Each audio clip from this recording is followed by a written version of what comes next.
empezamos el martes pasado, Hebreos no tiene autor, o sea, sí tiene un autor, pero no se sabe quién es. Su público son conocedores, judíos, hebreos, que conocían el Pentateuco. Y ¿qué va a exponer? El centro de este libro es Cristo. Cristo superior a todas las cosas, ¿no?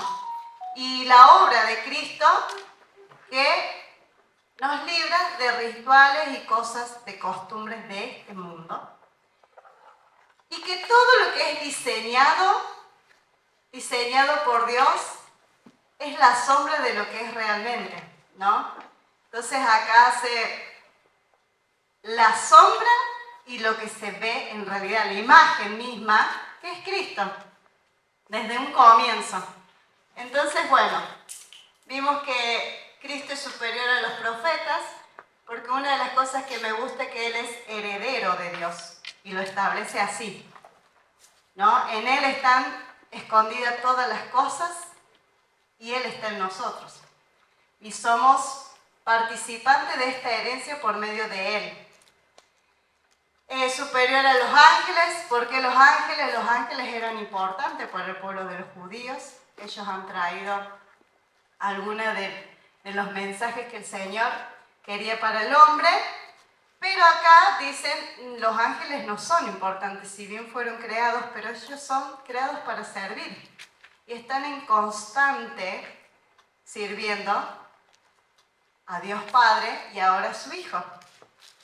Y Él, el Hijo, se hizo hombre, porque el hombre, a pesar de que era inferior a los ángeles, vino por ellos. Y Cristo se hizo hombre a causa de nosotros.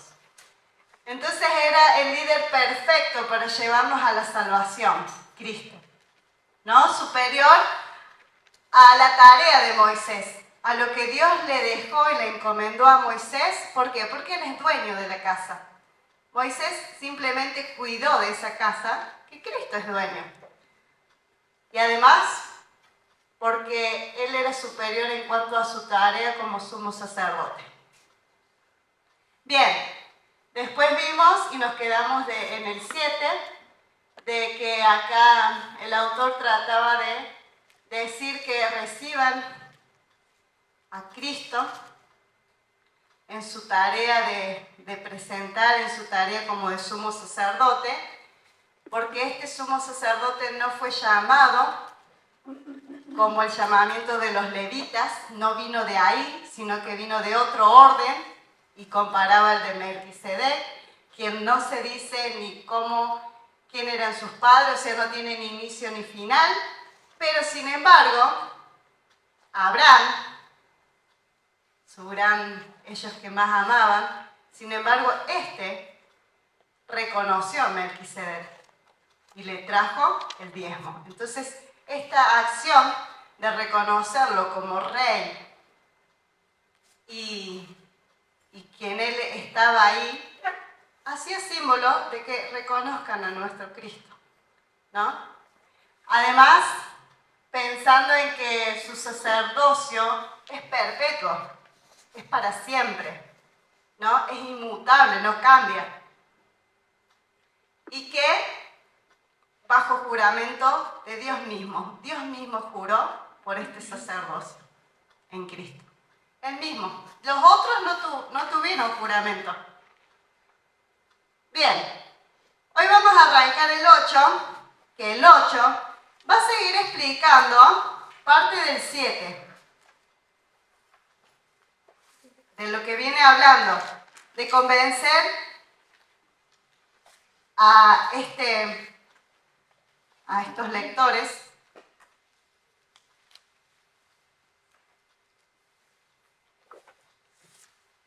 voy a arrancar. Dice, el punto principal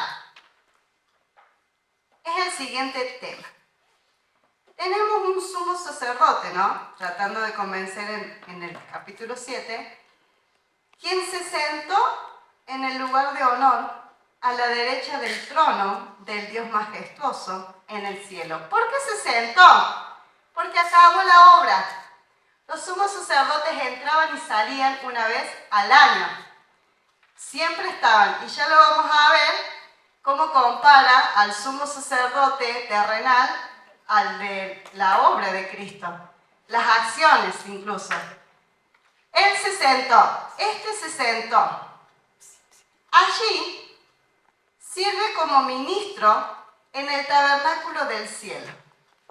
Es decir, que este sumo sacerdote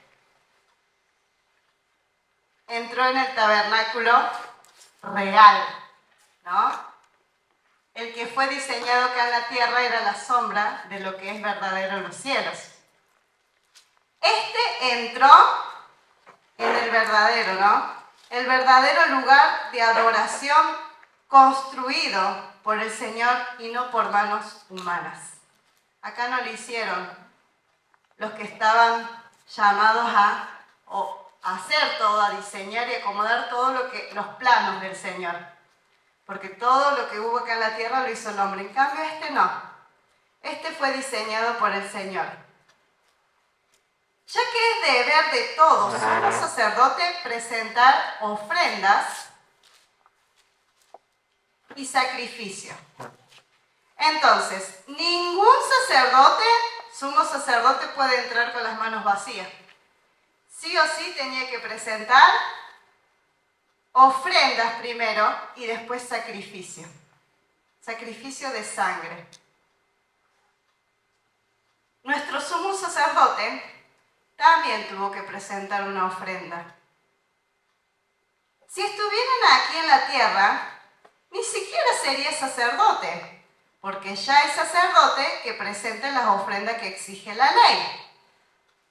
Ellos sirven dentro de un sistema de adoración que es solo una copia, una sombra del verdadero que es en el cielo. Entonces, Cristo acá en la tierra no iba a hacer la tarea porque ya Dios constituyó a la tribu de Leví que era su tarea. En cambio él, su ministerio, su servicio estaba en el tabernáculo de los cielos. Pues cuando Moisés estaba por construir el tabernáculo, Dios le advirtió el siguiente: asegúrate de hacer todo según el modelo que te mostré aquí en la montaña. Yo digo, wow. ¿Cuánta sabiduría y cuánto ha tenido Moisés para que ninguno de los detalles se le escapara, ¿no? Porque así como Dios le mostró en el monte Sinaí, así tenía que hacerlo. Hasta el último hilito de las cortinas. Pero ahora, a Jesús, nuestro sumo sacerdote, se le ha dado un ministerio que es muy superior al sacerdocio antiguo, porque Él es el mediador a nuestro favor de un mejor pacto con Dios basado en promesas mejores. ¿Saben que cuando Dios hizo un pacto, Moisés terminó de hacer todo lo diseñado y roció cada mueble, cada cosa del tabernáculo con la sangre, ¿no? Y es firmar un pacto, fue un pacto. Ahora cuando este sumo sacerdote Cristo entra y ve la sangre, ya quedó anulado el pacto anterior y hace un nuevo pacto para siempre. ¿Por qué? Porque vio la sangre de Cristo, el Padre. Un nuevo pacto, que es mejor encima, dice, a nuestro favor, basado en promesas mejores.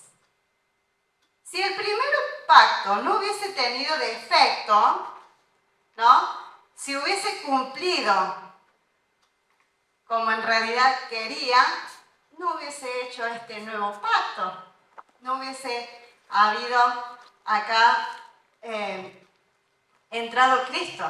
si no hubiese sido necesario, dice acá, reemplazarlo con un segundo pacto. Pero cuando Dios encontró defecto en el pueblo, dijo, esto está en Jeremías, se acerca el día, dice el Señor, en que haré un nuevo pacto con el pueblo de Israel y de Judá. Una profecía, ¿no? Que estaba mirando mucho más allá. Este pacto no será como el que hice con sus antepasados, cuando los tomé de la mano y los saqué de la tierra de Egipto. Ellos no permanecieron fieles a mi pacto. Por eso les di la espalda, dice el Señor. Pero este es el nuevo pacto que haré con el pueblo de Israel en ese día, dice el Señor. Pondré mis leyes en su mente. Mucho más adentro. Y me hace pensar que el Señor cada vez más anhelaba el Padre, ¿no? Porque si Dios diseñó el tabernáculo, en realidad Él hizo un pacto con el hombre, no el hombre con Dios.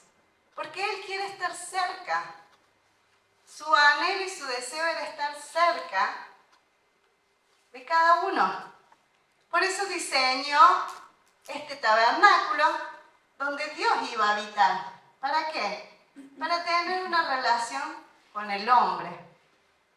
Pero acá dice,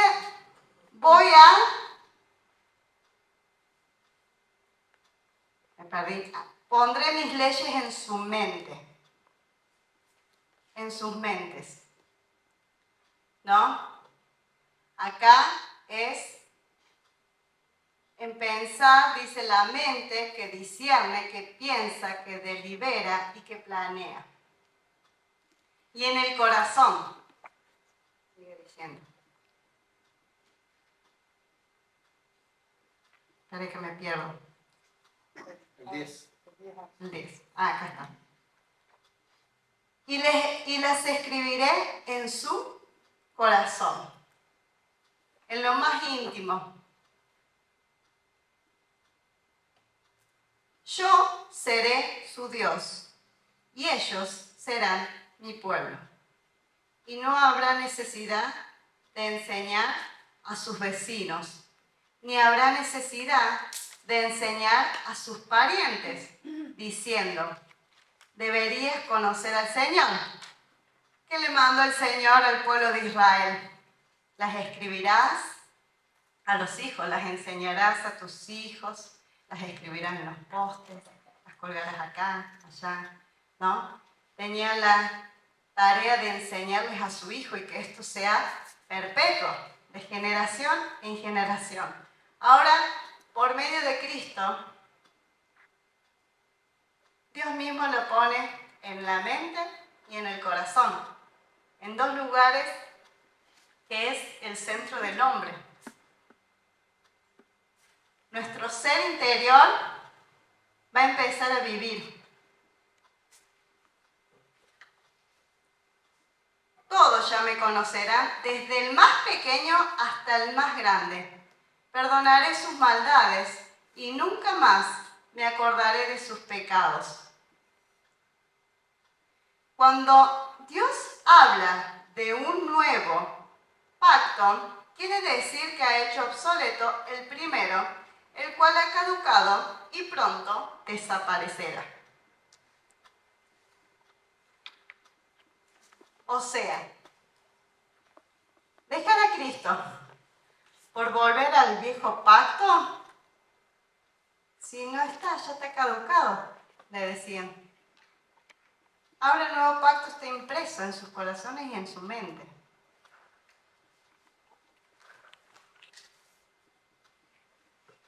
Bien. El capítulo 9 va a desarrollar el lugar donde sirve el sacerdote que yo acá le traje. ¿Todos copiaron?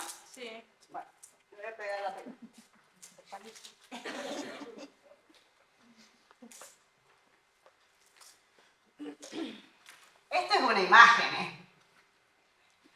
A ver, foto.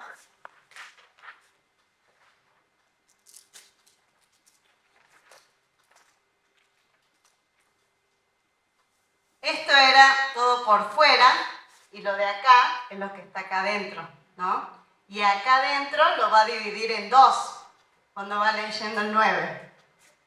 Entonces, ese primer pacto entre Dios e Israel incluía ordenanzas para la adoración y un lugar de culto aquí en la tierra. Ese tabernáculo estaba formado por dos salas. Ahí la va a desarrollar. En la primera sala había un candelabro, que está ahí, ustedes vayan chusmeando. Si voy y vuelvo no me pierdo. Una mesa y los panes consagrados sobre ellos.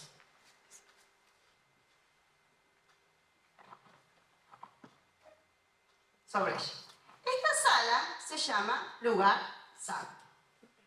Solamente los sacerdotes podían entrar. Fíjense que en el patio sí entraba el pueblo para hacer sacrificios, pero afuera. Adentro solamente entraba el sacerdote y después más adentro el sumo sacerdote. No cualquiera.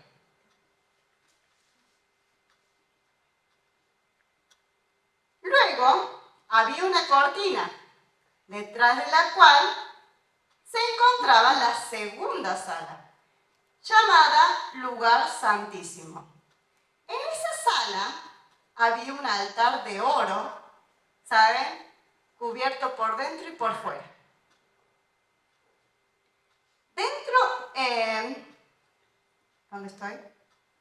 Un altar de oro para el incienso y un cofre de madera conocido como el Arca del Pacto, el cual estaba totalmente cubierto de oro. Dentro del arca había un recipiente de oro que contenía el maná, la vara de Aarón, a lo que le había salido hojas, y la tabla del pacto, que eran de piedra. Por encima del arca estaban los querubines de la gloria divina, cuyas alas se extendían sobre la tapa del arca, es decir, el lugar de la expiación. Pero ahora no podemos explicar estas cosas en detalle. Le está dando la imagen para que ellos vean el lugar donde va a entrar el sumo sacerdote. Después, cuando quieran, vean el tabernáculo en otra materia. Pero bueno, todo lo que está ahí es símbolo, ¿no? Símbolo de un diseño hecho por Dios. Y fíjense en que los panes eran 12, por las 12 tribus. Que el candelero tenía 7 partes, ¿no? El número perfecto. Y que su misión siempre fue alumbrar, ¿no? Y que constantemente tenía que tener aceite. Y fíjense que tenían acá el de los perfumes, porque constantemente tenía que haber olor grato, ¿no? Se tenían que ocupar de esto los sacerdotes, de presentar mañana y tarde, todos los días, de mantener cada cosa en su lugar. No apagar la luz. Y me hace acordar que la palabra del Señor es la luz a nuestro caminar. Mañana y tarde hay que tenerla en nuestra vida, porque nos va a alumbrar. Y el Espíritu Santo que nos ayuda. Bien, entonces acá dice, bueno, no tenemos tiempo para explicar las cosas con detalle. Cuando estos elementos estaban en su lugar, los sacerdotes entraban con regularidad en la primera sala, durante el cumplimiento de sus deberes religiosos. Pero el sumo sacerdote entraba en el lugar santísimo y lo hacía una sola vez al año, y siempre ofrecía sangre por sus propios pecados y por los pecados que el pueblo cometía por ignorancia. Siempre tenía que traer la sangre del corderito. Primero por él y después por el pueblo. Mediante esas ordenanzas, el Espíritu Santo daba a entender que la entrada al lugar santísimo no estaba abierta a todos, en tanto siguiera en pie el tabernáculo, el sistema que representaba. Esta es una ilustración que apunta al tiempo presente, pues las ofrendas y los sacrificios que ofrecen los sacerdotes no pueden limpiar la conciencia de las personas. Que los traen. Pues el sistema antiguo solo consiste en alimento, bebida y diversas ceremonias de purificación, es decir, ordenanzas externas que permanecieron vigentes solo hasta que se estableció un sistema mejor con Cristo. Entonces sigue, Cristo ahora ha llegado al sumo sacerdote por sobre todas las cosas buenas que ha venido. Él entró en ese tabernáculo superior y es más perfecto que está en el cielo, el cual no fue hecho por mano humana ni forma parte del mundo creado, con su propia sangre, no con la sangre de cabra ni de becerro. Entonces, ¿qué está diciendo? Que todos los sumos sacerdotes tenían que tener la sangre del animalito, pero este entró con su propia sangre, es decir, que tuvo que morir. Tuvo que morir para derramar su sangre.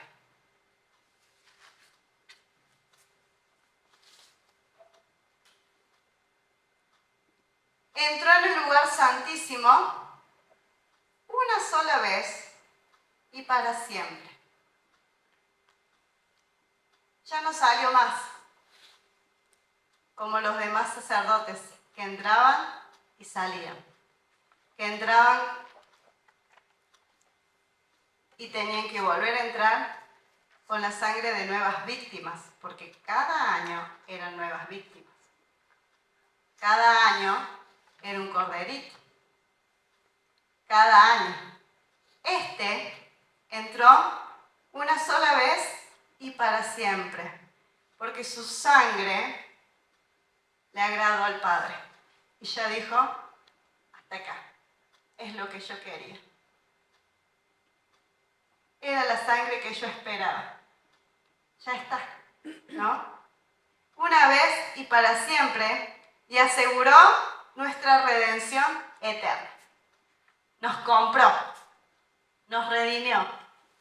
Bajo el sistema antiguo, la sangre de cabra y toro y las cenizas de una novilla podían limpiar el cuerpo de la persona que estaba ceremonialmente impura.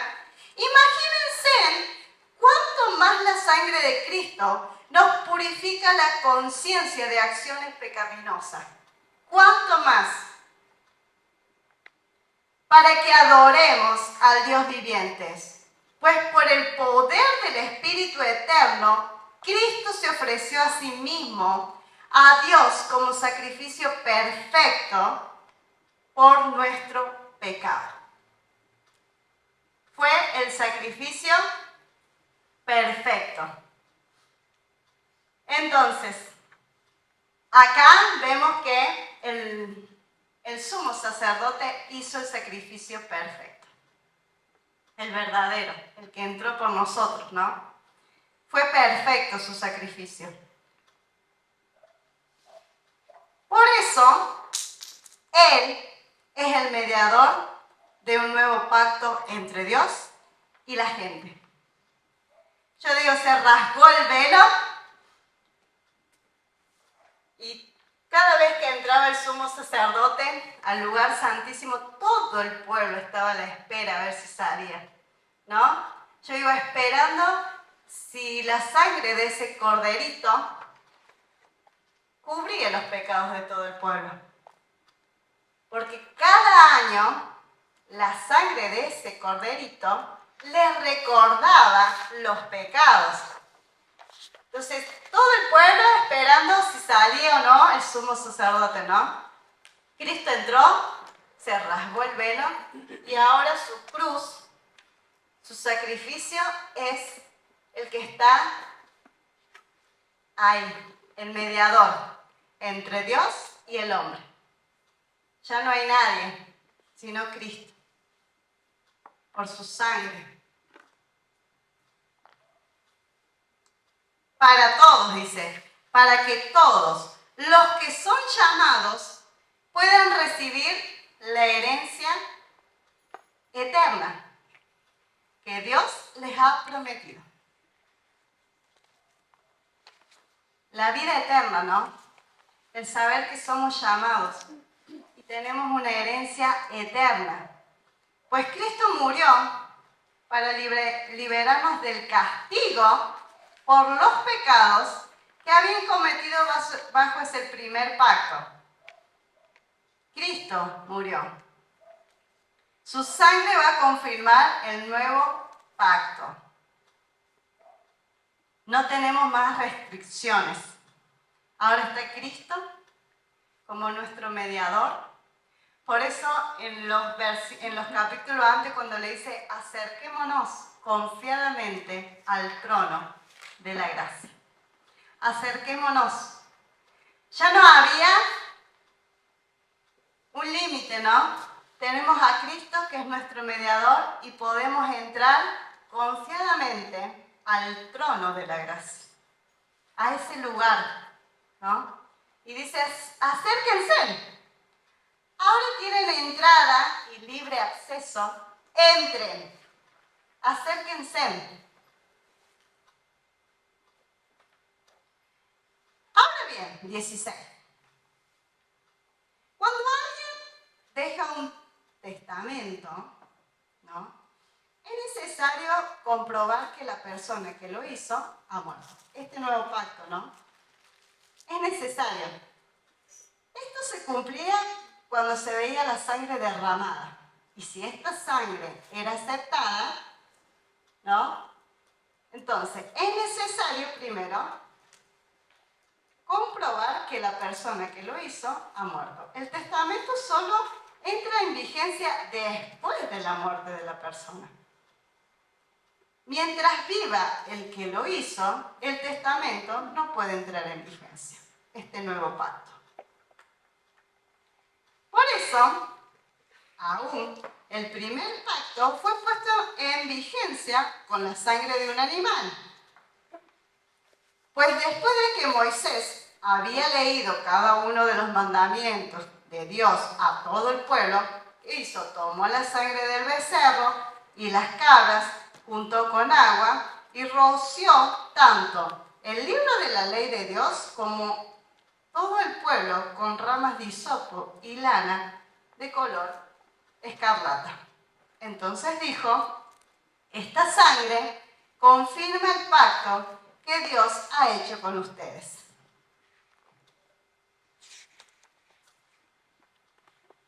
O sea que la garantía era la sangre, ¿no? Para sellar tenía que haber visto la sangre. Entonces dijo, esta sangre confirma el pacto entre que Dios ha hecho con ustedes. De la misma manera, roció la sangre el tabernáculo y todo lo que se usaba para adorar a Dios.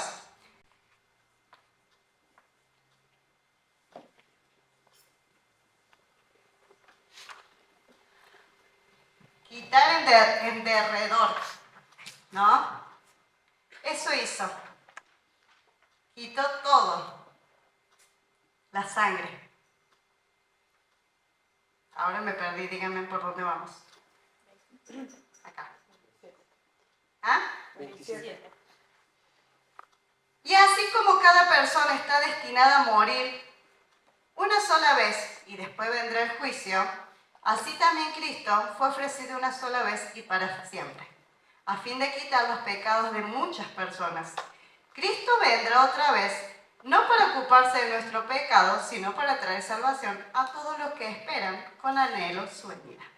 La tarea de borrar y quitar el pecado ya está hecha. Ya le hizo.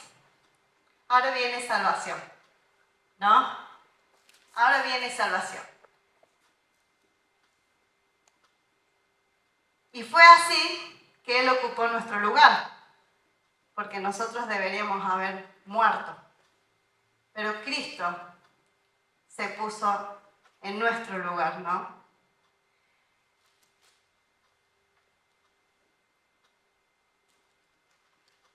Y dice, para los que esperan con anhelo su venida.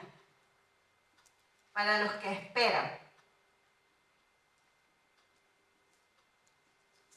Entonces, no lo voy a escribir porque es mucho.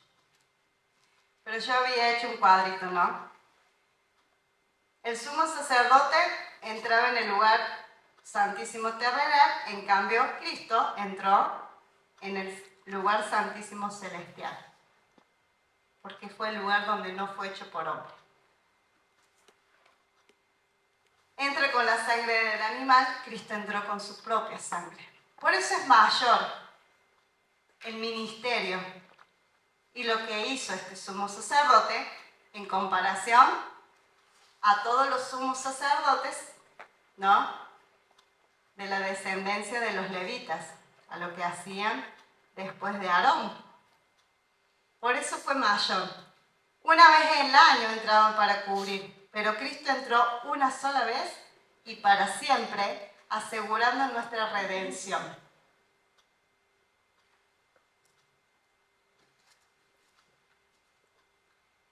El sistema antiguo bajo la ley, estoy en el capítulo 10, de Moisés, era solo una sombra, un tenue anticipo de las cosas buenas por venir. No las cosas buenas en sí mismas. Bajo aquel sistema se repetían los sacrificios una y otra vez, año tras año, pero nunca pudieron limpiar por completo a quienes venían a adorar. Los sacrificios hubieran podido limpiar por completo, entonces habría dejado de ofrecerlos, porque los adoradores se habrían purificado una sola vez y para siempre y habían desaparecido los sentimientos de culpa.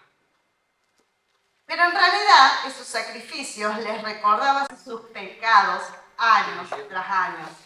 Fíjense en que la sangre de Cristo nos quita de culpas. Nos quita la culpa. Ustedes sepan que cuando cometemos pecado, el Señor nos limpia y nos quita las culpas. Pues no es posible que la sangre de los toros y las cabras quiten los pecados. Por eso, cuando Cristo vino al mundo, les dijo a Dios: no quisiste sacrificio de animales ni ofrenda por el pecado, pero me has dado un cuerpo para ofrecer. No te agradaron las ofrendas quemadas, ni otras ofrendas por el pecado. Luego dije: aquí estoy, oh Dios, he venido a hacer tu voluntad, como está escrito acerca de mí en las Escrituras.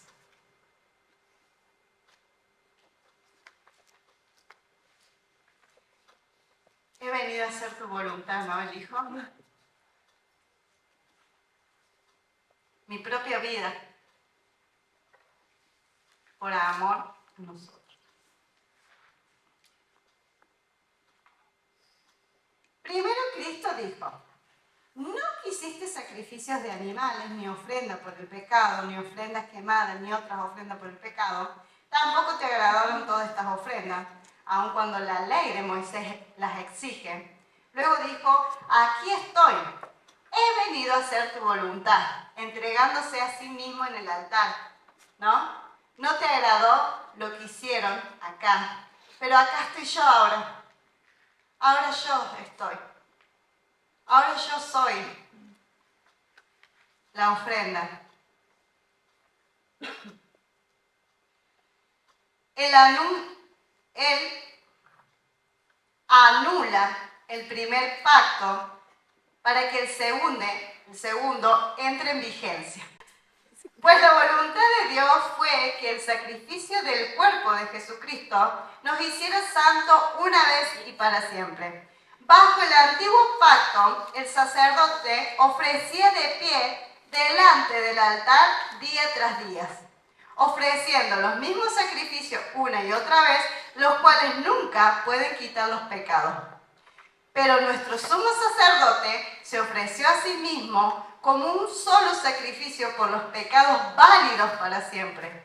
Luego se sentó en el lugar de honor. Y acá los compara. Estaban de pie los sumos sacerdotes, una y otra vez, pero este entró y después se sentó. Como el Señor cuando terminó la creación, se sentó, porque ya estaba listo. Ya está, ¿no? Este se sentó a la diestra del Padre. Este se sentó, como diciendo, ya cumplí, papá, con lo que me pediste, obedecí, ¿no? Ahora podemos descansar de nuestra obra, de su obra. A la derecha de Dios. Allí espera hasta que sus enemigos sean humillados y puestos por debajo de sus pies. Pues mediante esa única ofrenda, Él perfeccionó para siempre a lo que está haciendo santos.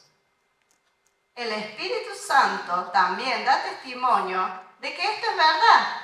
Pues dice, este es el nuevo pacto que haré con mi pueblo en aquel día, dice el Señor. Pondré mis leyes en su corazón y las escribiré en su mente. Después dice, nunca más me acordaré de sus pecados y sus transgresiones. Esos dos versículos no los busqué, pero me imagino que debe estar en Jeremías. 31. Jeremías 31. Y cuando los pecados han sido perdonados, ya no hace falta ofrecer más sacrificios. Así que, amados hermanos, podemos entrar con valentía en el lugar santísimo del cielo por causa de la sangre de Cristo. Pues su muerte, Jesús abrió un nuevo camino, un camino que da vida a través de las cortinas al lugar santísimo. Ya que tenemos un gran sumo sacerdote que gobierna la casa de Dios, entramos directamente a la presencia de Dios con corazón sincero y completa confianza en Él. Entremos. Podemos entrar con valentía al lugar santísimo. ¿Y saben qué? A pesar de que estaban con situaciones y persecuciones, ¿no? Los invita, entremos. Entren con valentía, porque ahora tenemos esta entrada. Ya no tenemos un sumo sacerdote que gobierna la casa. Entremos directamente a la presencia de Dios con corazón sincero y completa confianza en Él, pues nuestra conciencia culpable ha sido rociada con la sangre de Cristo a fin de purificarnos y nuestro cuerpo ha sido lavada con agua pura. Su sangre nos limpió, nos roció. 23. Mantengámonos firmes, sin titubear, en la esperanza que afirmamos, porque se puede confiar en que Dios cumplirá su promesa. Y cumplirá su promesa es la base de la fe, ¿no? Ya hasta acá le dio todo el panorama de la obra de Cristo y que el antiguo pacto no tiene validez. Sé que no tiene validez que ellos se volvieran atrás, porque ahora tienen un nuevo pacto y es mucho mejor. Es mucho mejor. Así que, primero, sepan que tienen la entrada al lugar santísimo y permanezcan firmes, sin titubear, ya no se muevan de ahí, de lo que han creído, de lo que han recibido, ¿no? De creer en Cristo. Manténganse firmes en la esperanza que afirmamos, porque se puede confiar en que Dios cumplirá su promesa. Si Él cumplió que iba a hacer un nuevo pacto y que iba a imprimir en la mente y en el corazón, y así se hizo, pensemos en maneras de motivarnos unos a otros, ¿no? Acá usa de presten atención a sus hermanos. Miren, cómo pueden motivarse, ¿no? Exhortarse unos a otros a realizar actos de amor y buenas acciones. Y no dejemos de congregarnos. Yo pensaba, ¿quiénes son? Cuando uno deserta una cosa o abandona, cuando está, por ejemplo, le tomaba la imagen del soldado que abandona su lucha, que abandona la bandera por la que estaba luchando y se vuelve atrás. Acá estaba diciendo esto. Piensen en motivarse y no dejen de congregarse como hacen algunos. Nosotros no somos como ellos, está diciendo. Nosotros no somos los que abandonamos. Nosotros no somos los que dejamos de permanecer. Son ellos, ¿no? Si no, animémonos unos a otros, sobre todo ahora que el día de su regreso se acerca, permaneciendo, ¿no? Queridos amigos, si seguimos pecando a propósito después de haber recibido el conocimiento de la verdad, ya no queda ningún sacrificio que cubra esos pecados. A los que en realidad pecan porque sí, ¿no? Porque quieren, les está diciendo.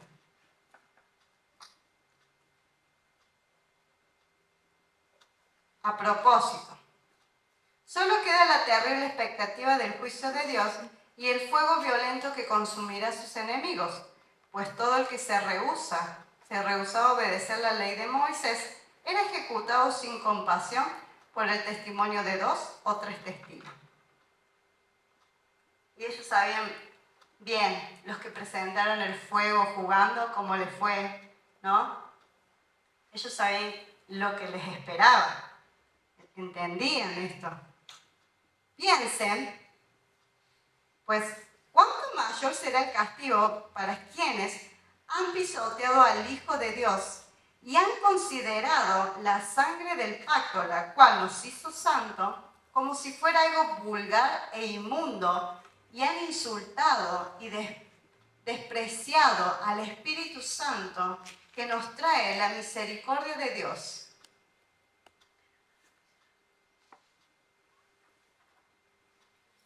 Siempre pienso en esto, ¿no? ¿Cuánto valor le damos a la sangre de Cristo y a lo que Cristo hizo en nuestras vidas? Me hizo acordar que una vez Omar, alguno de los clientes que han sido cristianos, le dice, ¿qué estás haciendo? ¿Cuándo te vas a volver? Algún día, dice, siendo tan joven. Estás viendo que lo que Cristo hizo, lo estás pisoteando, ¿no? Porque en realidad nuestra vida tiene valor. Tiene valor nuestra vida. Nuestra vida vale la sangre de Cristo. Entonces, cuando ustedes valoren su vida, no somos cualquier cosa y no somos nada. Somos la sangre de Cristo. Nuestra vida vale mucho para el Padre. Mucho para Él.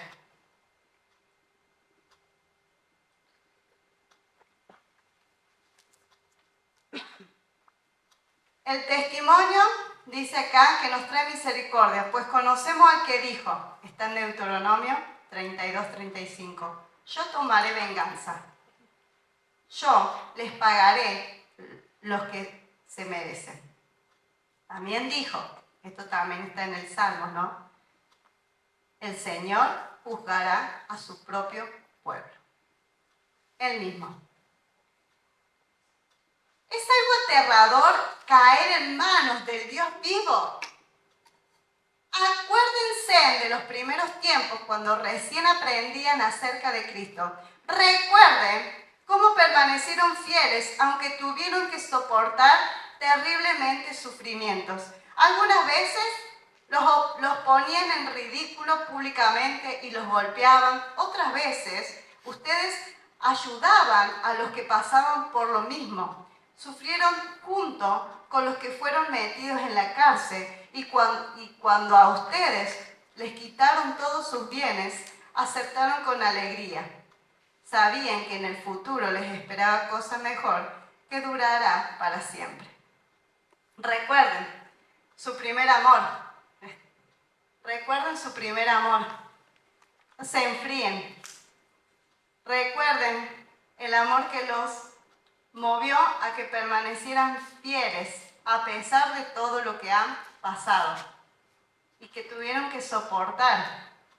Por lo tanto, no desechen la firme confianza que tenemos en el Señor. Tengan presente la gran recompensa que les traerá. Perseverar con paciencia es lo que necesitan ahora para seguir haciendo la voluntad de Dios. Entonces recibirán todo lo que Él les ha prometido. Pues dentro de muy poco tiempo, aquel que viene vendrá sin demorarse. Mas el justo vivirá por la fe. Pero no me complaceré con nadie que se aleje. Habacuc. No se va a tardar ni demorar el que nos prometió. Pero nosotros no somos de los que se apartan de Dios hacia su propia destrucción. Nosotros somos los fieles y nuestra alma será salvas. Esta última parte, ¿no? Está diciendo, anímense, no sean como aquellos que dejan de congregarse, no sean como aquellos que pisotean la sangre de Cristo. Nosotros, Él termina diciendo, porque saben que le vas a esperar su final, nosotros somos fieles y nuestra alma serán salvas. Le da aliento. Nosotros somos estos, los que no volvemos atrás. No volvemos atrás. Y el capítulo 11 le va a hacer la galería de todos los héroes de la fe, ¿no? Como esa galería de fotos, y les va a mencionar todos los héroes de la fe que sin haber visto permanecieron firmes, creyendo, ¿no? Pero ¿qué arranca? La fe, la definición de la fe, ¿no? La fe, primero, es la confianza. Fíjense que una y otra vez dice, confiamos en las promesas de Dios. No dejen de confiar en las promesas de Dios, ¿no? Esto es fe. Es la confianza de que en verdad sucederá lo que esperamos. Es lo que nos da la certeza de las cosas que no podemos ver. Nos para ahí. Esto es la fe. Por su fe, la gente de antaño gozó de una buena reputación. Por la fe, entendemos que todo el universo fue formado por orden de Dios, de modo que lo que ahora vemos no vino de cosas visibles. Dios ordenó toda la creación, pero no de algo que estaba hecho antes. Dios lo ordenó de algo que no se veía. Su creación, ¿no? Entendemos, tenemos luz, tenemos entendimiento, ¿no? De que la creación, el universo, fue formado por orden de Dios. Fue por la fe que Abel presentó a Dios una ofrenda más aceptable que la que presentó Caín. La ofrenda de Abel demostró que era un hombre justo y Dios aprobó su ofrenda, aunque Abel murió hace mucho tiempo, todavía nos habla por su ejemplo de fe.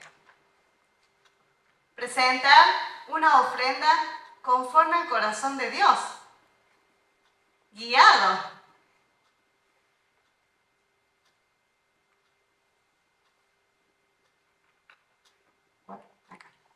Fue por la fe que Enoc ascendió al cielo sin morir.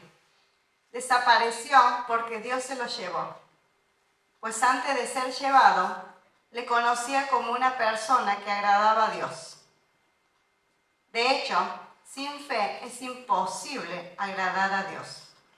Todo el que desea acercarse a Dios debe creer que Él existe y que Él recompensa a los que lo buscan con sinceridad.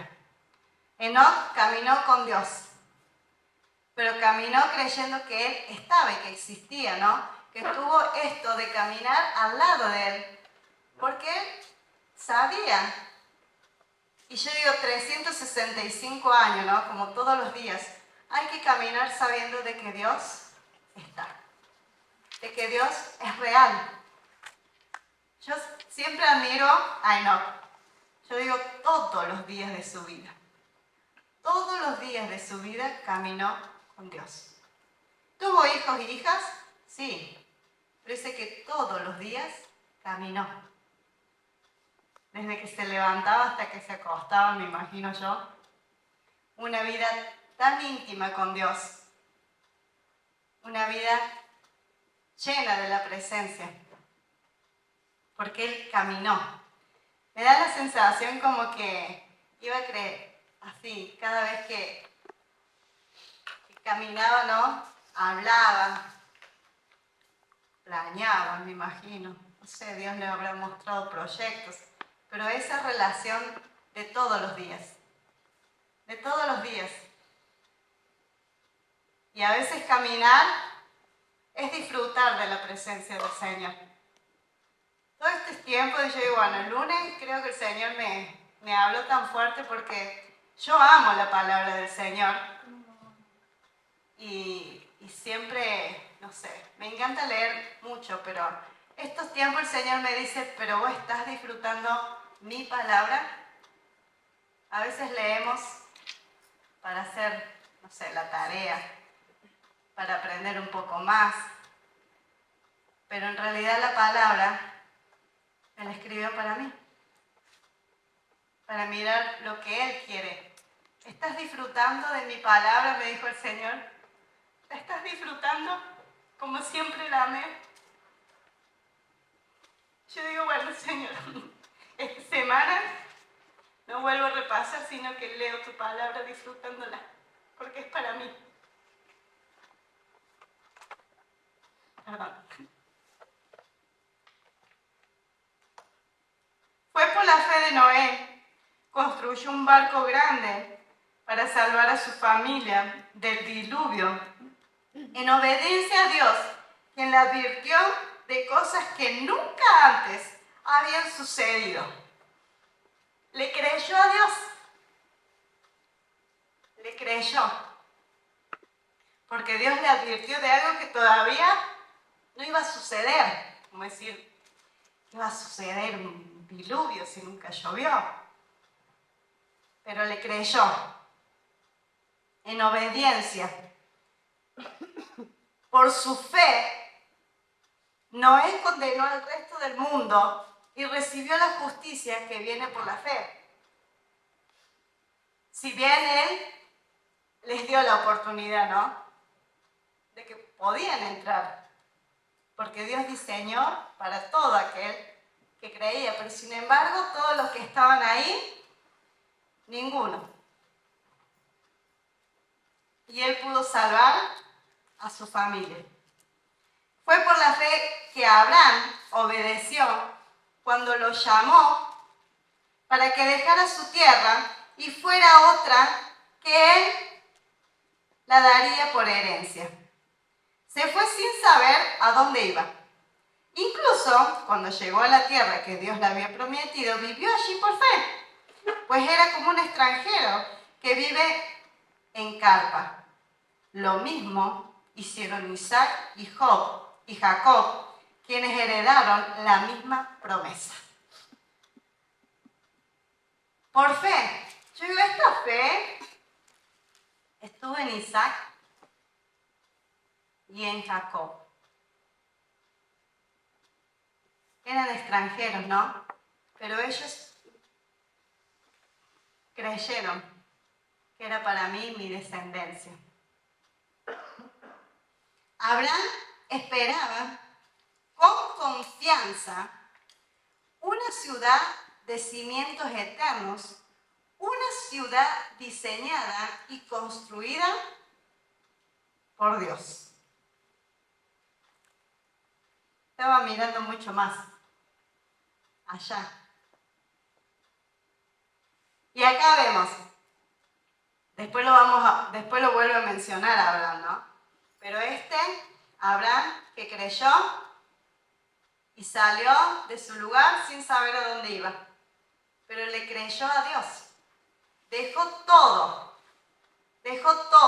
para ir a un lugar que él ni sabía dónde iba. Pero por fe lo hizo, pensando de que era mejor, de que esta tierra iba a ser mejor a la que había nacido, de que esta tierra iba a ser más segura a la que él había nacido. Dejó todo. Fue pues por la fe que hasta Sara pudo tener un hijo a pesar de que fue estéril y demasiado anciana. Ella creyó que Dios cumpliría su promesa, aunque antes se había reído, dice, ¿no? Pero ella creyó. Así que una nación entera provino de este solo hombre, quien estaba casi muerto en cuanto a tener. Todas estas personas murieron aún creyendo lo que Dios les había prometido, y aunque no recibieron lo prometido, lo vieron desde lejos y lo aceptaron con gusto. Yo creo que cuando el Señor nos promete, nos hace ver algo. Por lo menos nos deja disfrutar algo, ¿no? Yo digo, Abraham, y siempre, cuando se paró y el Señor le dijo, ¿viste las estrellas? ¿Cuánta la arena?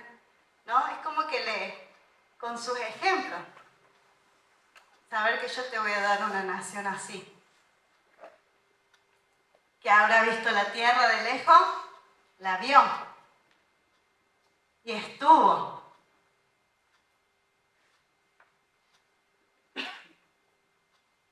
Coincidieron en que eran extranjeros, ¿no?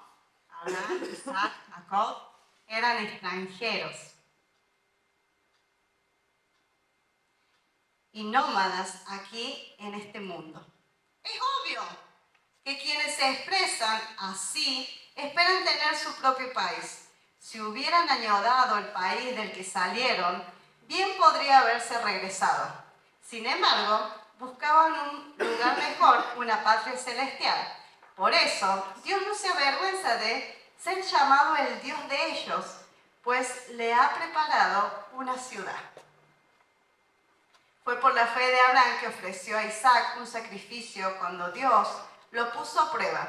Abraham, quien había recibido la promesa de Dios, estuvo dispuesto a sacrificar a su único hijo Isaac, aun cuando Dios le había dicho, Isaac es el hijo mediante el cual procederán tus descendientes. Abraham llegó a la conclusión de que Isaac moriría. Dios tenía el poder para volverlo a la vida. Y en cierto sentido, Abraham recibió de vuelta a su hijo de entre los muertos. Y me encanta cuando su siervo le dice, ya regresamos, ¿no? Pensando en yo y Isaac. Después vamos a regresar, los dos.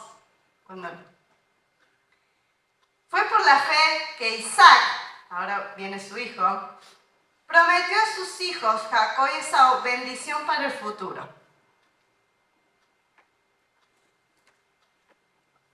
Una bendición que era para siempre, porque los bendijo sabiendo que esa bendición los iba a acompañar a sus dos hijos. Fue por la fe de Jacob que cuando ya era anciano y estaba por morir, bendijo a cada uno de los hijos de José y se inclinó para adorar apoyado en su vara. Fue por la fe de José que cuando iba a morir declaró con confianza que el pueblo de Israel saldría de Egipto. Incluso les mandó que se llevaran sus huesos cuando ellos saliesen. Fue por la fe que cuando nació Moisés, sus padres lo escondieron durante 3 meses. Vieron que Dios les había dado un hijo fuera de lo común y no tuvieron temor de desobedecer la orden del rey. Fue por la fe de Moisés que cuando fue adulto rehusó llamarse hijo de la hija del faraón. Prefirió ser maltratado con el pueblo de Dios a disfrutar de los placeres momentáneos por el pecado. Consideró que era mejor sufrir por causa de Cristo que poseer los tesoros de Egipto, pues tenía la mirada puesta en la gran recompensa que recibiría. Fue por la fe de Moisés que salió de la tierra de Egipto sin temer el enojo del rey. Siguió firme en su camino porque tenía los ojos puestos en el invisible.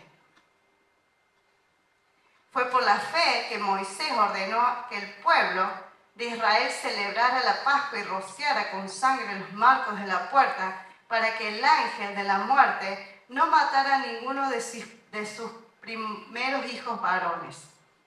Fue por la fe que el pueblo de Israel atravesó el Mar Rojo como si estuvieran pisando tierra seca, pero cuando los egipcios intentaron seguirlo, murieron todos ahogados. Fue por la fe que el pueblo de Israel marcó alrededor de Jericó durante 7 días y las murallas se derrumbaron. Fue por la fe de Rahab, la prostituta, no fue destruida junto con los habitantes de sus ciudades que se negaron a obedecer a Dios, pues ella había recibido en paz a los espías. ¿Cuánto más tengo que decir? Se necesita demasiado tiempo para contestarle acerca de la fe de Gedeón, Barak, Sansón, Jefté, David, Samuel y todos los profetas, pues la fe de esas personas conquistaron un reino, gobernaron con justicia y recibieron lo que Dios les había prometido. Cerraron la boca de los leones, apagaron llamas de fuego y escaparon de morir a filo de espada. Sus debilidades se convirtió en fortaleza. Llegaron a ser poderosos en batalla e hicieron huir un ejército entero. Hubo mujeres que recibieron otra vez con vida a sus seres queridos que habían muerto. O sea, tengo una lista larga de ejemplos. ¿Pero por qué le quería dar todos estos ejemplos? Porque en el 12 vamos a ver, ¿no? Sin embargo, otros fueron torturados porque rechazaron negar a Dios a cambio de la libertad. Ellos pusieron su esperanza en una vida mejor que tiene después de la resurrección. Algunos fueron ridiculizados y sus espaldas fueron laceradas con látigos. Otros fueron encadenados en prisiones. Algunos murieron apedreados. Otros los cortaron por la mitad con la sierra y a otros los mataron a espada. Algunos anduvieron vestidos con pieles de ovejas y cabras, desposeídos y oprimidos y maltratados. Este mundo no era digno de ellos. Ellos no son dignos de este mundo, ¿no? Vagaron por el desierto y montañas, se escondieron en cuevas y hoyos de la tierra. Debido a su fe, todas estas personas gozaron de una buena reputación, aunque ninguno recibió todo lo que Dios le había prometido, pues Dios tenía preparado algo mejor para nosotros, de modo que ellos no llegaran a la perfección sin nosotros. Vamos juntos, ¿no? Entonces, ¿quieren ejemplo de fe? ¿Quieren ejemplo de permanecer? ¿Quieren ejemplo de los que han creído en este Cristo? Ahí les di una lista, ¿no? Y eran todos conocidos por ellos. Bien. ¿Les falta fe? Mira alguno de estos, ¿no? ¿Querés retroceder? Piensa en estos. Por lo tanto, ya que estamos rodeados de una enorme multitud de testigos de la vida de la fe, ¿no? Ahora todos estos nos rodean. Estamos rodeados, dice acá, de testigos de la vida de fe. Quitémonos todo peso que nos impide correr. Esta es imagen de Pablo, correr en una carrera. Como todas las cartas de Pablo, ¿no? De correr. Ahora quítate todo lo que te está impidiendo seguir corriendo esta carrera. Todo peso que nos impide correr, especialmente el pecado que tan fácilmente nos hace tropezar. Porque Cristo pagó por nuestros pecados. Él nos limpió, Él los quitó. Quitémonos y corramos con perseverancia la carrera que Dios nos ha puesto por delante. ¿Cómo vamos a correr? Esto lo hacemos al fijar la mirada en Jesús, el campeón que inicia y perfecciona nuestra fe. Es como correr tras la pisada de Cristo, que es nuestro mayor ejemplo de fe, ¿no? Corriendo mirándolo a Él, para no caer, para no tropezar, debido al gozo que les espera. Porque Jesús soportó la cruz sin importarle la vergüenza que ésta representaba. Ahora está sentado en el lugar de honor junto al trono del Padre. Piensen en toda hostilidad que soportó por parte de pecadores. Así no se cansarán ni se darán por vencidos. Después de todo, ustedes aún no han dado su vida en lucha contra el pecado. No les costó nada. Cristo lo hizo. Entonces, corran, ¿no? Puesto los ojos en Jesús. Puesto los ojos en Él.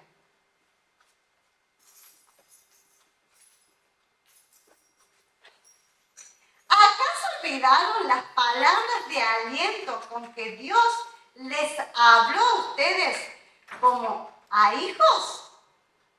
Él dijo, hijo mío, no tomes a la ligera la disciplina del Señor y no te des por vencido cuando te corrigen. Pues el Señor disciplina a los que ama y castiga todo el que recibe como hijo. Proverbios 3, ¿no? Entonces, primero le dice, sáquense todo peso para correr.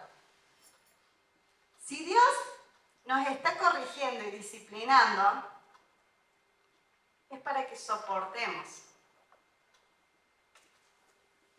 No tomes a la ligera la disciplina del Señor. Al soportar esta disciplina divina, recuerden que el Señor trata como sus propios hijos. ¿Acaso alguien oyó hablar de un hijo que nunca fue disciplinado por su padre? Si Dios no los disciplina a ustedes, como lo hacen con todos sus hijos, quiere decir que ustedes no son verdaderamente sus hijos, sino ilegítimos. Todo padre corrige a su hijo, en la gran medida. Si Dios no nos disciplinara es porque no somos sus hijos. Seríamos ilegítimos, ya que representamos a nuestro Padre terrenal que nos disciplina. Entonces, ¿acaso no deberíamos someternos aún más a la disciplina del Padre de nuestro espíritu y así vivir para siempre? Pues nuestro Padre terrenal nos disciplina durante años e hicieron lo mejor que pudieron. Pero la disciplina de Dios siempre es buena para nosotros. ¿Dios sabe por qué nos disciplina?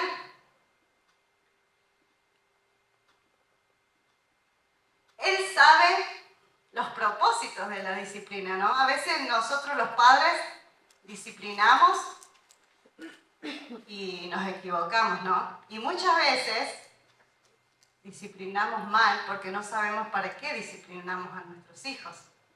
Pero Dios sí sabe. Dios entiende el motivo de la disciplina. Él no nos disciplina porque sí. Entonces recibamos, dice acá, ¿no? sepan que las disciplinas del Señor tienen un propósito y es vivir para siempre. Pues ninguna disciplina resulta agradable a la hora de recibirla. Díganme cuántos de ustedes les gustó. A mí no me pegaban con varitas, con cinto. Escapábamos de los cintazos. Ninguna. Incluso aquella que yo sabía que me porté mal, ninguna era agradable. Al contrario, es dolorosa, pero después produce la apacible cosecha de una vida recta para los que han sido entrenadas por ella. Si el Señor no nos corrige, seríamos las ovejas perdidas por ahí, ¿no? Si Él no nos marca y su disciplina trae paz a nuestro interior.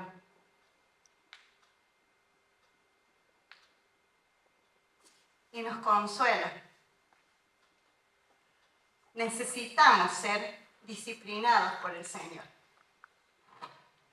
Porque si no, como a muchos, viven así porque sí, ¿no? Y no toman en serio las cosas del Señor. Por lo tanto, bien, el Señor te disciplina, ¿no? Le está diciendo a estos hebreos. El Señor nos corrige porque es nuestro Padre, porque es nuestro papá, nos corrige y su disciplina tiene un motivo y tiene un propósito. Renueven la fuerza de sus manos cansadas y fortalezcan sus rodillas debilitadas. Me hace acordar el que está tirado en el piso. Porque yo digo, ¿cómo será la imagen esto de manos cansadas y rodillas debilitadas? Lo voy a hacer. Así. ¿No? Que se quedaron en mitad del camino. Se quedaron en el... Fíjense que cuando uno corre una carrera y se cansa, termina tirándote en el piso. Cuando yo no he corrido carreras largas. Pero te da ganas de abandonar y tirarte al piso. Ya decir, no corro más.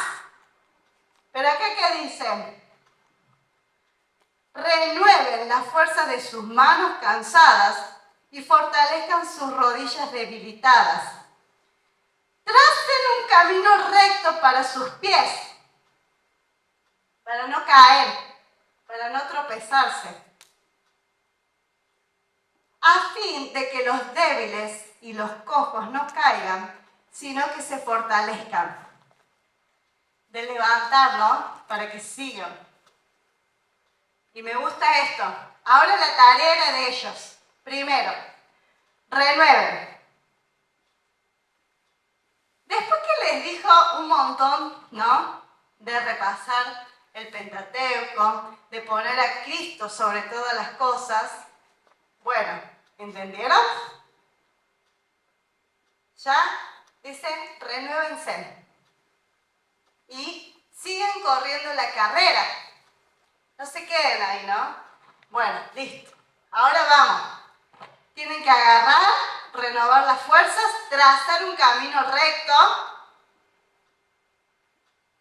a fin de que los débiles y los cojos no caigan, sino que se fortalezcan. Un camino recto, para que se vea, para que veamos, porque si tenemos curva, yo no voy a ver por dónde va el otro. Recto.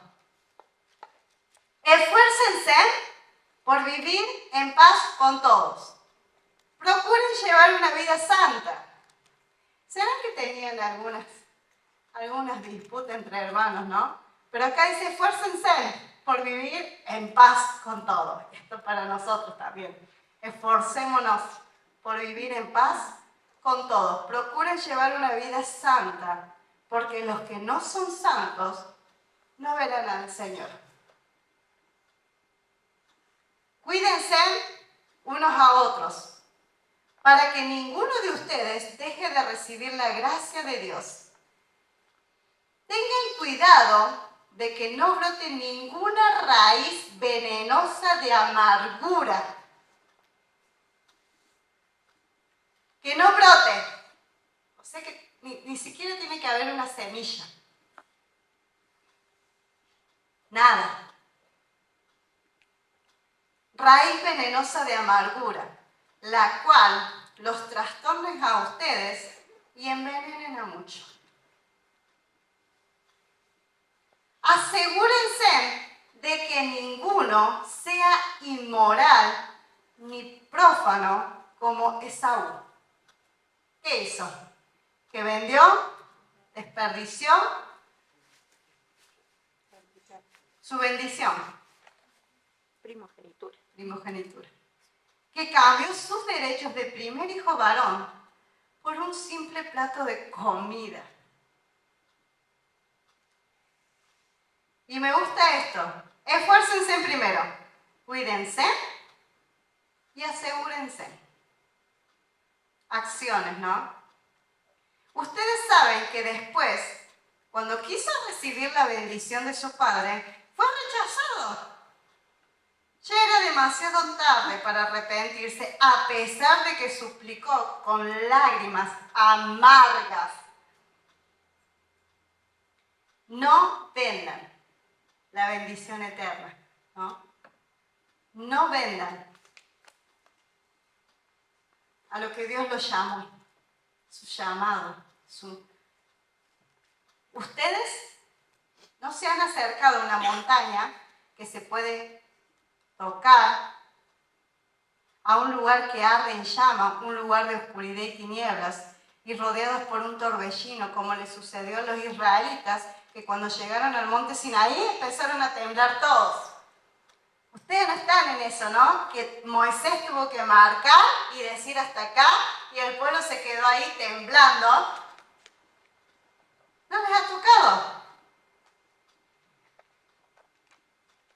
Ellos oyeron un imponente toque de trompeta y una voz tan temible que les suplicaron a Dios que dejara de hablar. Retrocedieron tambaleándose bajo el mandato de Dios. Si tan solo un animal toca la montaña, deberá morir apedreado. Incluso Moisés se asustó tanto de lo que vio que dijo: estoy temblando de miedo. En cambio ustedes han llegado al monte de Sión, a la ciudad del Dios viviente, a la Jerusalén celestial y a incontables miles de ángeles que se han reunido llenos de gozo. Ustedes han llegado a la congregación de los primogénitos de Dios, cuyo nombre está escrito en el cielo. Ustedes han llegado a Dios mismo, quien es ese juez sobre todas las cosas. Ustedes han llegado a los espíritus de los justos que están en el cielo y que ya han sido perfeccionados.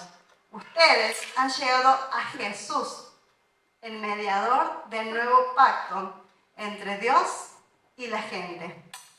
Y también a la sangre rociada, que habla de perdón, en el lugar de clamar por la venganza como la sangre de Abel. La sangre. Ustedes han llegado a Jesús. Y cuando me hace pensar esto, ¿no? Es como que está Jesús y detrás todas las otras cosas. Viene haciendo como lo que Jesús hizo a través de Jesús, y que su obra hizo que nosotros podamos estar en este monte de Sión, la ciudad del Dios viviente, a la Jerusalén celestial, a los incontables ángeles, a todo este lugar a través de Jesús. Ustedes han llegado a Jesús. Tengan cuidado de no negarse a escuchar a aquel que habla. Pues si el pueblo de Israel no escapó cuando se negó a escuchar a Moisés, el mensajero terrenal, ciertamente nosotros tampoco escaparemos si rechazamos a aquel que nos habla desde el cielo. Cuando Dios habló desde el monte Sinaí, una voz hizo temblar la tierra, pero ahora Él hace otra promesa. Una vez haré temblar no solo la tierra, sino también los cielos. Eso significa que toda la creación será agitada y removida para que solo permanezcan las cosas inconmovibles. Ya que estamos recibiendo un reino inconmovible, seamos agradecidos y agradecemos a Dios adorándolo con santo temor y reverencia, porque nuestro Dios es un fuego que todo lo consume. Y así, este capítulo los alienta, ¿no? Ahora ya va más específicamente a su tarea. Ya les dio e informó primero cuál era el principal motivo. Y acá ahora les toca. Así que estos dos, está directo. Ya no estén cansados, siguen corriendo, anímense, esfuércense, asegúrense. Tengan todo esto y les da, ¿viste? Instrucciones para que sigan la carrera, para que no se vuelvan atrás. Sigan amándose unos a otros como hermanos. 13. No se olviden de brindar hospitalidad a los desconocidos, porque algunos que lo han hecho han hospedado ángeles sin darse cuenta. Acuérdense de aquellos que están en prisión, como si ustedes mismos estuvieran allí. Acuérdense de los que son maltratados, como si ustedes mismos sintieran en carne propia el dolor de ellos. Honren en matrimonios y los casados manténganse fieles el uno a los otros. Con toda seguridad, Dios juzgará a los que cometen inmoralidad sexual y a los que cometen adulterio. No amen el dinero. Estén contentos con lo que tienen, pues Dios ha dicho, nunca te fallaré, jamás te abandonaré. Así que podemos decir con toda confianza, el Señor es quien me ayuda, por tanto no temeré. ¿Qué me puede hacer un simple mortal? Acuérdense de los líderes que les enseñaron la palabra de Dios.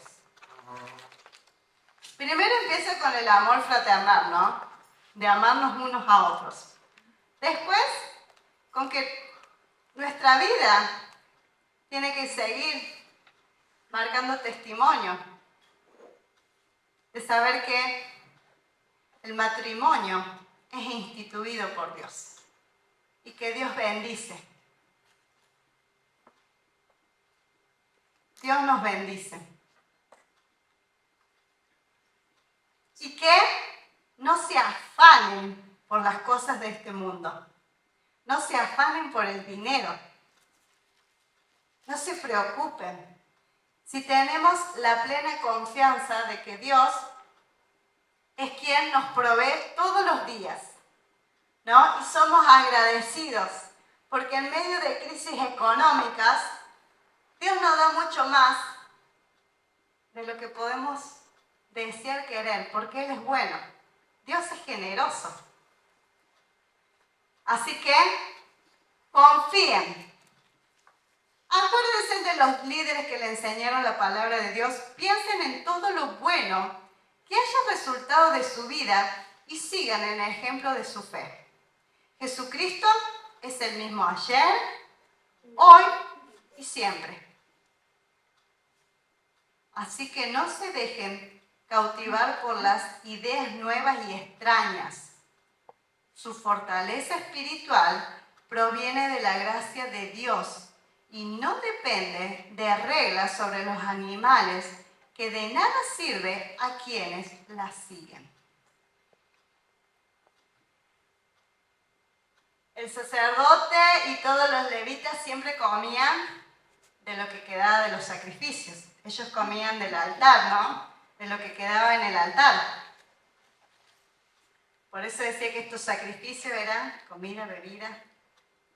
Pero este no, ¿por qué? porque Cristo también es nuestro pan de vida. Tenemos un altar del cual los sacerdotes del tabernáculo no tienen derechos a comer. Bajo el sistema antiguo, el sumo sacerdote llevaba la sangre de los animales al lugar santo como sacrificio por el pecado, y los cuerpos de esos animales, ¿qué hacían? Se quemaban fuera del campamento, en el lugar santísimo. Entonces, salgamos al encuentro de Jesús fuera del campamento y llevemos la deshonra que Él llevó. Pues este mundo no es nuestro hogar permanente. Esperamos el hogar futuro. Por lo tanto, por medio de Jesús, ofrezcamos un sacrificio continuo de alabanza a Dios, mediante el cual proclamamos nuestra lealtad a su nombre. Y no se olviden de hacer el bien ni de compartir lo que tienen con quienes pasan necesidades.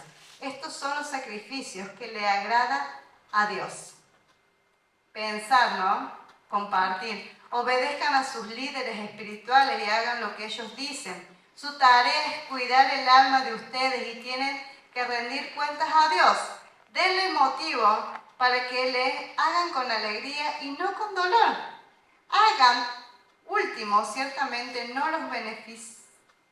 Esto último ciertamente no los beneficiará a ustedes. Oren para que nosotros pues tengamos la conciencia limpia y deseamos comportarnos con integridad en todo lo que hacemos.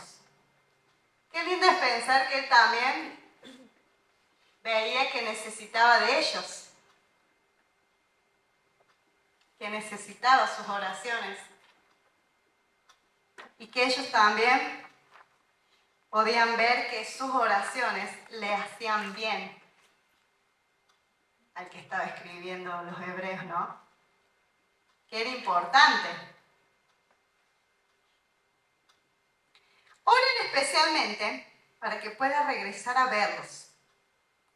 Y ahora que el Dios de paz, quien levantó de entre los muertos nuestro Señor Jesús, el gran pastor de las ovejas, y que rectificó un pacto eterno con su sangre, los capacite con todo lo que necesitan para hacer su voluntad.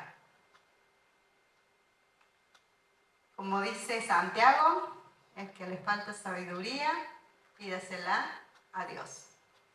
¿Por qué? Porque este nos capacita en todo lo que necesitemos para hacer su voluntad.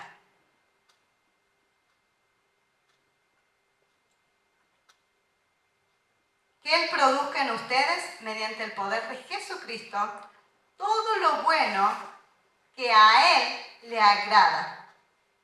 A Él sea la gloria por siempre y para siempre. Amén.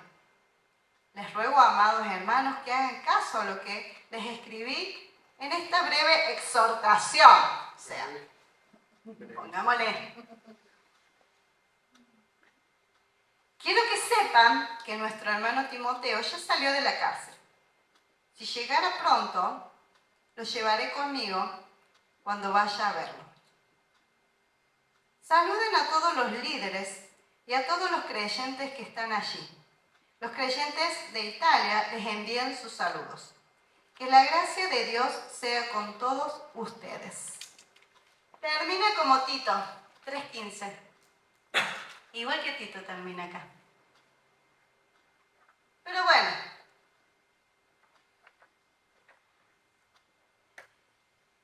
Ya terminamos con Hebreo. Es mucho. Hay mucho para enseñar, ¿no?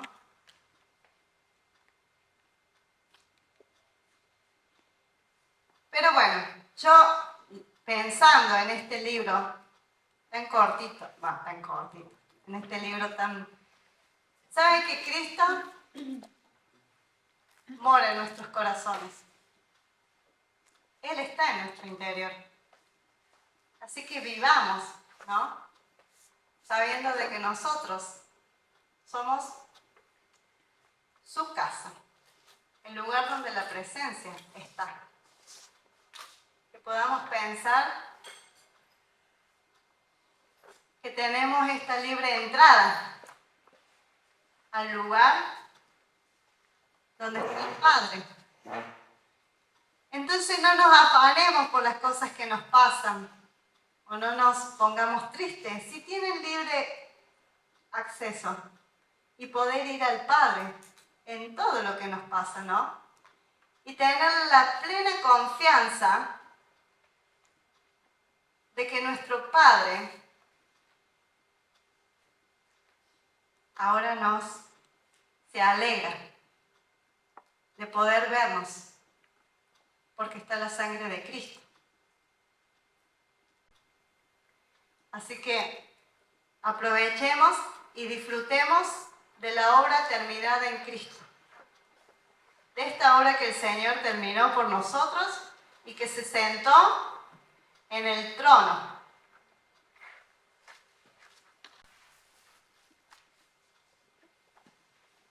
Como terminó y los alienta a cada uno,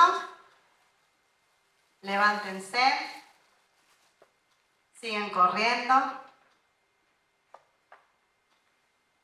quítense de todo peso, de todo lo que les impide correr. Quiten. Que no haya nada que nos pese el correr en nuestra confianza en el Señor.